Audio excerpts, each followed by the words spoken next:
I haven't seen that. Okay, get this. Donald Trump may not be the president yet, but his constant criticism of Ford outsourcing jobs to Mexico has caused the auto tycoon to change course and bring the $2 billion plant back to the United States. CNN Money reports that Ford is moving its facility, originally slated for Mexico, back to the United States, where it will employ 1,000 factory workers in struggling Youngstown, Ohio. Yes, right in the Rust Belt. Imagine that. You know, there must be something about Mr. Trump that these people are beginning to realize we better start thinking about the United States and not, sending jobs overseas or out of the country. And, him doing that has put a lot of pressure on Ford. And so Ford is bringing that manufacturing back to the United States. 1,000 factory workers can thank Donald Trump for their jobs. And none of the other rhinos or Democrats would have the gall to do anything like that. And even if they tried, nobody would believe them. And then he came out and he says he's going to disavow his super PAC, which is a group of people that want to send him a lot of money. He says, I don't want your money. Yes, I think he recommended that the other candidates do the same. Although, what would Geppetto do? He would say, get used to speaking Spanish. Yes, but Geppetto is now tangled up with Marco. And get this, John Kasich is trying to take credit on this Trump-Ford situation.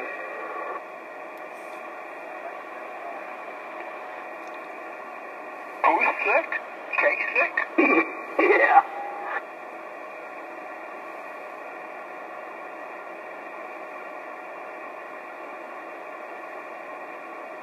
Yes, Kasich is so pathetic. Well, I was on the forefront of fighting the sale of the Ohio Turnpike to a Spanish corporation that had purchased the Indiana toll road. They wanted to sell the Ohio Turnpike to that same company, and I fought against that. Matter of fact, I was behind a massive call-in campaign to Mr. Kasich's office, and I also pointed out, because a lot of people didn't know this, but Kasich, when he was with Goldman Sachs, was a specialist in selling off of public property to private corporations. That was his specialty. And I think that Kasich saw a potential gold mine for himself by getting this Ohio Turnpike sold to that Spanish corporation. Well, as it turns out, that Spanish corporation went bankrupt, and the Indiana toll road is kind of in a tizzy right now. They don't know what they're going to do. There's no money to fix the damn thing, while Ohio's Turnpike is turning a pretty good profit, and they're continually rebuilding and keeping it up and doing all kinds of things with it. So, when I first heard that, matter of fact, Kasich was on 1100 3WE Cleveland, and I had called in and I had argued with him on the phone about the sale of that, and it was an interesting conversation, to say the least. When I pointed out that he was going to possibly make some money on that, he said, you don't have any proof of that, and that's not true, and I'm like, yeah, right, you're a politician. Everybody knows that politicians lie. Yes. By the way, how do you foreclose on a turnpike? I don't know, but the Indiana toll road is just a big mess right now. They sold that off for I don't know how many billions of dollars. I think it was like $1.5 billion, and Indiana blew through that money like it was nothing, and they had sold the rights to that turnpike and the tolls and everything to this Spanish corporation for some reason I can't remember the name of the company that bought it, but what happened was that the tolls that were being taken were being just ripped off and not used for any kind of repair work or anything. They just sort of let it go by, and it was an agreement for 75 years. They wanted to do the same thing here in Ohio for like $2 billion. And I says, you know how long $2 billion is going to last in Ohio? He says, that's going to last about maybe a couple of days, and then it'll be gone. And for the next 75 years, you're not going to have any income coming off of this turnpike. And but we were successful. QTH relented, and we didn't lose our turnpike. Yes, when they sell a turnpike, you get a big balloon payment up front, and they blow the balloon immediately, and then you have nothing.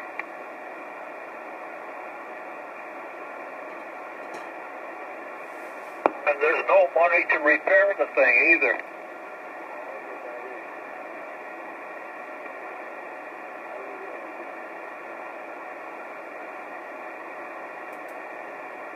One of the things that I've seen recently is that the Chinese are buying some big oil fields in Texas. It's one of these multi-billion-dollar purchases. So they're cashing in the U.S. junk bonds and buying oil. And the stupid monkey in the White House is letting it happen. Well, I see the price of oil is dropping again, and the price of gasoline is going up. I don't get that at all. Yes, that's a little bit weird. It could be that demand is rising. But I don't see how, because the economy is it's not in that great of shape. Yes, but when I drive out there on the roads, there's almost everywhere there's a traffic jam. The roads are just jammed with vehicles.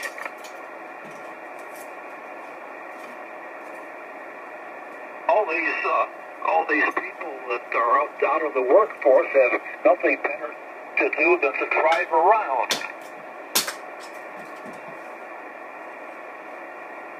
And also there's a shortage of refineries.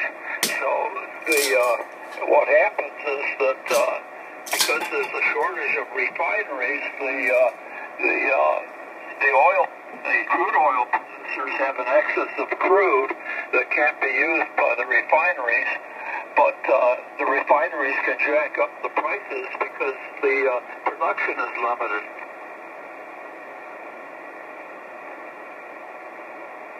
Well, I'm still amazed of the amount of traffic, even though the economy isn't that good. I mean, when we travel on Interstate 70, which is about 75, 80 miles south of here, it's a major road that goes across the United States, and the amount of truck traffic on there is just mind-boggling. Yes, well, all traffic here is mind-boggling. Well, that's because you've got so many illegal aliens up in New Hampshire right now. Yes, the illegal aliens consume a lot of the gasoline, and they don't have much better to do than to spend their welfare checks on gasoline.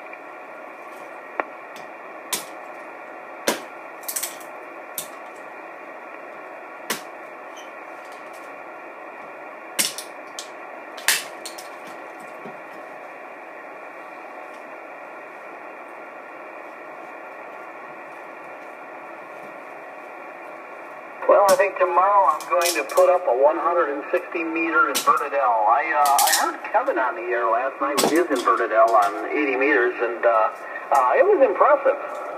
Yes, I tuned in on that too, and he was putting in an excellent signal.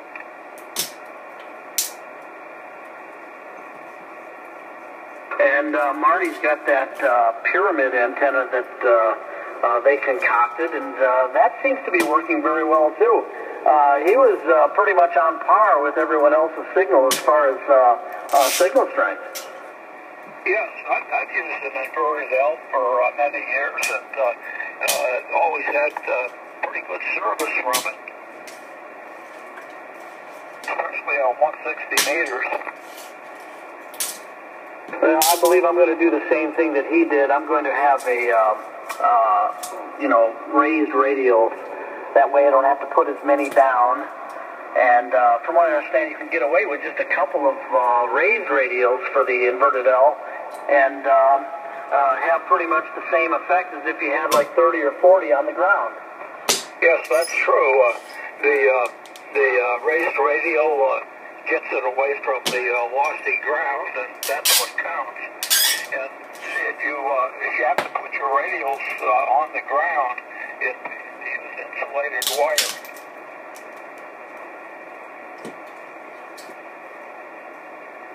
Well, I've been hearing some activity on 160, so I think that's a pretty neat place to be. They quite often after 80 meters sort of calms down, I go up on 160 and listen in there. And what's nice about this LP pan too is I can look down on the whole 160 meter band and I can see any activity down there. And it's getting more and more busier. It's kind of fun to watch and to listen to sometimes. Yes, it is. I can fire up my vertical on 160.